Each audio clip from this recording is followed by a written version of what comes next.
Hello everyone, this is Likit Raj and I have developed a project which is a part of the course from Skyfi Labs, that is machine learning using Python. So this is basically a project which is based on predicting the price of a new house. So as usual, as any problem, we'll be importing libraries. So we have imported here NumPy library, Pandas, Matplotlib, and sklearn. So from NumPy is basically a library to handle a multi-dimensional arrays. It provides easy to perform vectorized operations. Pandas is another library which provides easy to use, like we can do data analysis in using Pandas library, but we'll use it to load the data into a data frame object in our project. And then we have imported Matplotlib, which is generally used to dog graphs. And sklearn is one more vast library. We'll be importing some specific libraries. So like dataset metrics.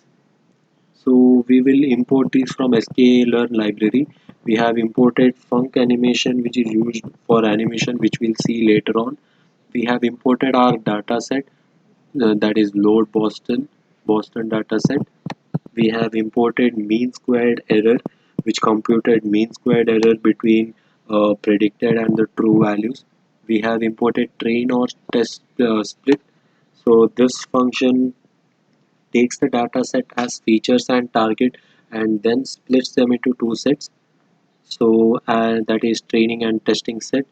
Then we have used min-max scaler, which is a scaling function. So this the feature of this function is, like if we give it a list of values in any range, it will give as an output values in range of 0 to 1. So that is what we'll be using it here in our project. So the last one is ipython.display from HTML to generate our results. So we will discuss like what are the steps in this usually in a machine learning project. So we will be acquiring and preparing data in the beginning. Then we will choose our algorithm and train our model. Then we will evaluate our model. So we will evaluate based on the performance to check the performance of the trained model which we have got it before. Then we will predict the values from the unseen data. So the first step is data pre-processing. We will load the Boston data set and we'll print it using description. So this is the Boston data set which we want, and these are the attributes. There are 13 attributes, so it's different attributes, and we'll be using them as we go on. Then the next step is we will store feature column into a data frame called features, and we will execute it. So this is the features data frame, and to check, we can check the features by executing any one attribute like Rm or nitrogen oxide or age. So we have taken here age, so and we will execute it. So this is the feature age column for age column. So and we'll do the similar thing for target.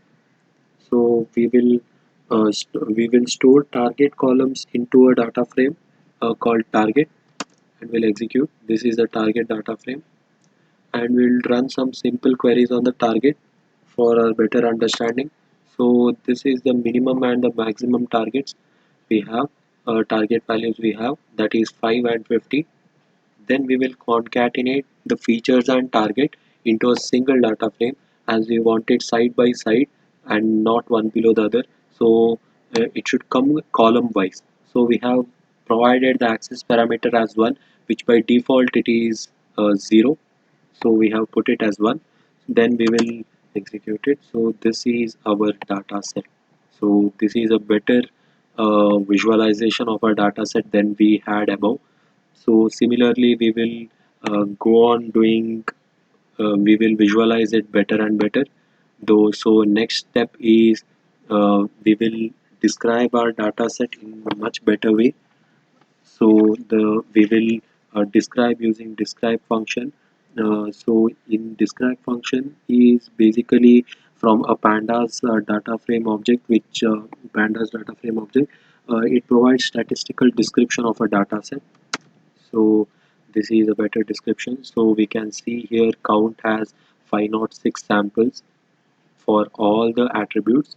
So there are 13 attributes here, and 13 attributes has 506 samples. So there is mean, the target value for is 22.53, and the target value for the minimum is 5, which we have seen above, and for the maximum is 50, which we have seen above. And there are different like percentile, standard deviation, and so on. The next step is to correlation between attributes and targets. So our main goal here is to know which feature can be used to best predict the target variable. So we need the highest attribute to be selected as an independent variable, which we will be using for our whole linear regression problem. So we will use correlation function.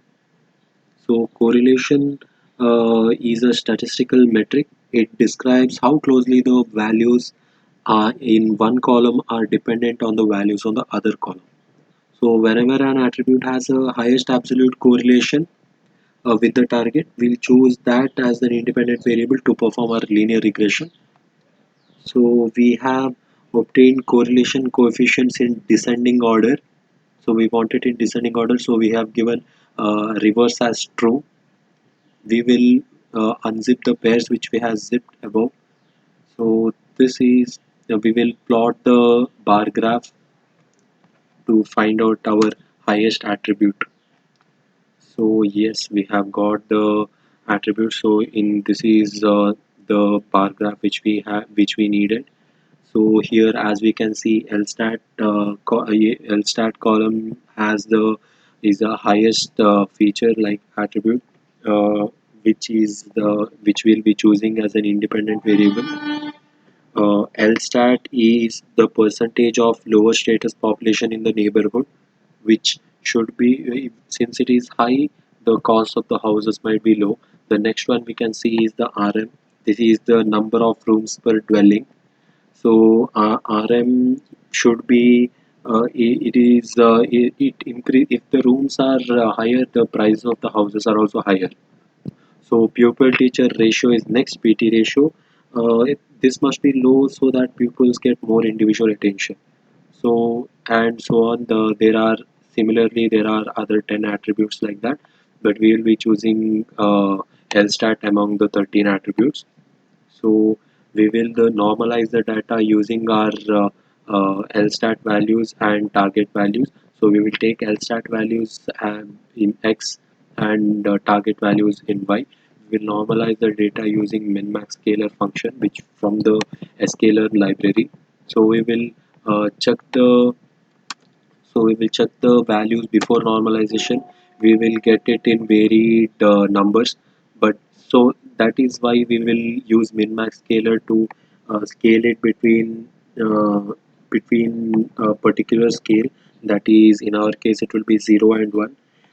In a data set, usually two columns will be different scales, so it will make us difficult to interpret. So we do it in a single scale.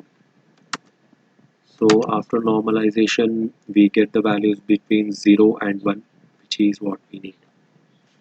So similarly, next step is we will define the error. So our objective here is to minimize the error function.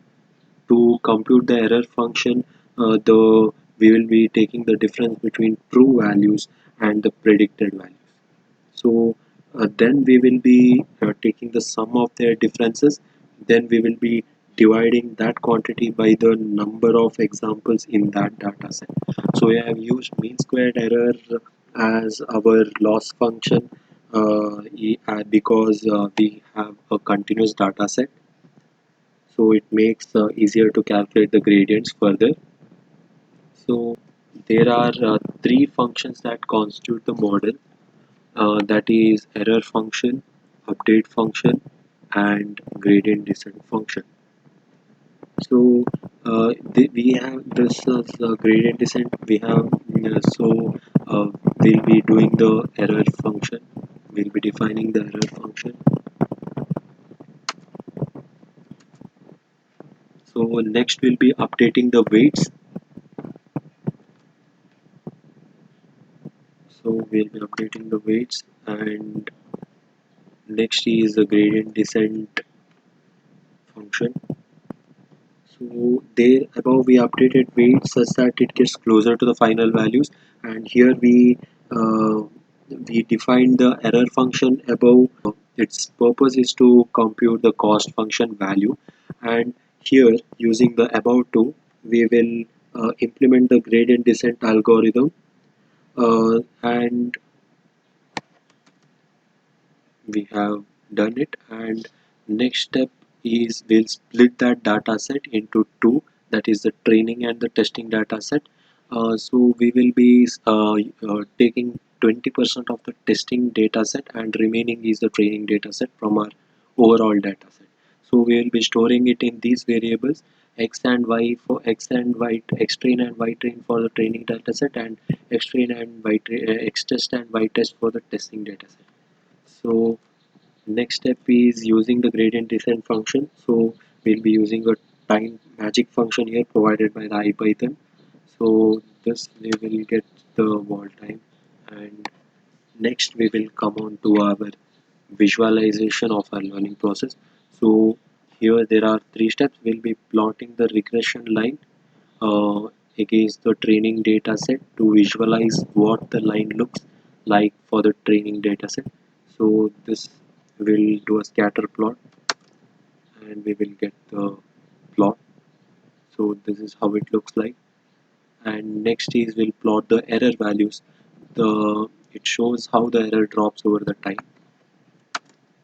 So as we can see, the error is decreasing with the number of iterations. So as the iteration increases, it decreases, and finally we can see it almost goes parallel.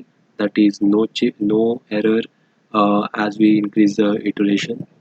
So the next step is plotting the changes uh, in the regression line throughout the training process. So we will be using the func animation function which we had defined in the start, which is a part of the sklearn library. So we will be reducing the processing time by giving it the interval, and it is in the 5 interval between 0 to 250. So for the animation, we need to define two functions, that is the init and the update frame function. We here initialize the state of the graph, and here we update each frame with the new data. So update function is generally called before drawing each frame, and inside the update function we will even see the set of new endpoints for the line, that is x1, y1, and x2, y2. And later on we will create the func animation object, and we will give as bill it as true. So this is to improve the performance, and later on we will you execute it with the HTML5 video. So we have executed. So we must get a animated curve. So as we can see, that as the number of iterations increases, the changes in the line are less noticeable. So this is a good way of visualizing. So the final step is the prediction. So above we have you finalize the values of the weights, that is a m and c. So using these values, we'll see the predictions for the testing data. So here we need to calculate predictions on the test set as vectorized operations. So we will execute it. So we get this as its value, and then we put those values in a data frame alongside the testing set. So we put this predicted value alongside x test and y set or y test, and we get the values. We see that these predicted values are quite the closer to the target values, which is good. But here, to obtain house prices, in the original representation, we have to scale the data back to the original scale. So for that, we will be using inverse transform function. So this is a scatter plot which we have seen above. It is plotting against the predicted values to the target values. So here we use the inverse transform function to scale back to original representation, and here we reshape the list to conform to the required shape. Then this list is passed to the inverse transform function. From here, there will be an extra dimension in the result, which we need to remove it by slicing it. So we slice it here, and then finally zip it again in a single data frame. So using the pandas library, we get it alongside in a table that is x test scaled and y test scaled, that are the final values alongside the predicted values.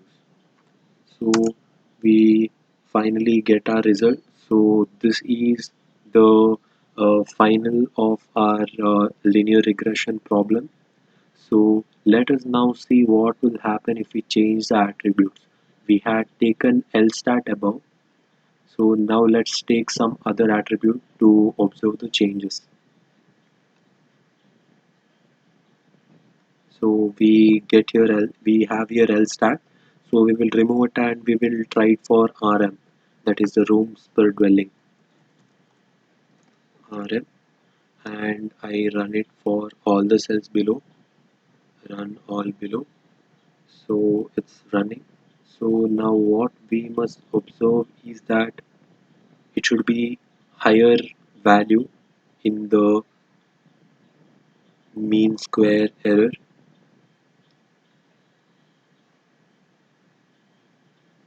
So we get a varied value. So if we change it again,